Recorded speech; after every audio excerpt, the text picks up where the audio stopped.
बिहार के पूर्वी चंपारण जनपद में अवस्थित मोतिहारी नगर का नरसिंह बाबा मठ अपने विशिष्ट आध्यात्मिक एवं धार्मिक वातावरण हेतु जन सामान्य में अत्यंत प्रतिष्ठित है। इस मठ में मुख्य रूप से भगवान हनुमान की उपासना की जाती है, जिन्हें यहाँ साक्षात देवता के रूप में प्रतिष्ठा प्राप्त है। प्रतिदिन सैकड़ों श्रद्धालु यहाँ भगवान के दिव्य दर्शन करने, यज्ञ हवन में सम्मिलित होने एवं ध्यान साधना करने हेतु उपस्थित होते हैं। श्रद्धालुओं को यहाँ के आध्यात्मिक वातावरण से मानसिक शांति एवं दिव्यता की अनुभूति होती है। मठ से संबद्ध अधिवक्ता श्री मुरारी पांडे जी के अनुसार नरसिंह बाबा मठ की एक विशिष्ट विशेषता ये है कि यदि कोई अविवाहित युवक अथवा युवती यहाँ आकर भगवान हनुमान से संपूर्ण श्रद्धा व मनोयोग के साथ वरदान की याचना करता है तो उसकी शीघ्र ही विवाह की समुचित व्यवस्था हो जाती है।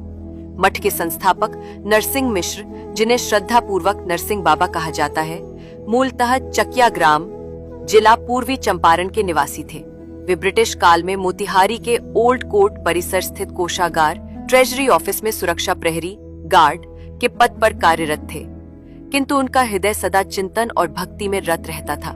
श्री पांडे जी बताते हैं कि उनके नाना जी प्रारंभ से ही ध्यानशील, तपस्वी और आध्यात्मिक प्रवृत्ति के व्यक्ति थे।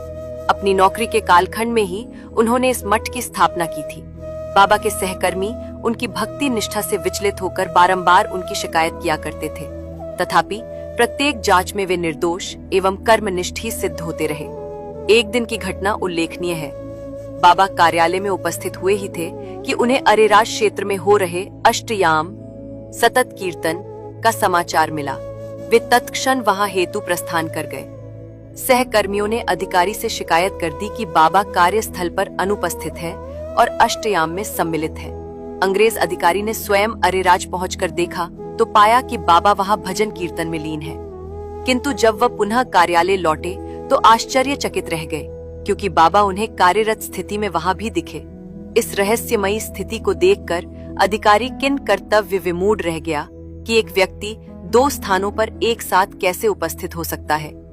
तत्पश्चात उसने बाबा को बुलाकर कहा, कल से आपको कार्यालय आने की आवश्यकता नहीं है, आपका वेतन यथावत मिलेगा। ये सुनकर बाबा भयभीत हो गए कि कहीं उन्हें नौकरी से बर्खास्त तो नहीं किया जा रहा, किंतु शीघ्र ही उन्हें यह अनुभूति हुई कि ये चमत्कार साक्षात पवन पुत्र हनुमान जी की कृपा का प्रत्यक्ष प्रमाण है, जिन्होंने उनके स्थान पर स्वयं कार्यालय में कार्य किया।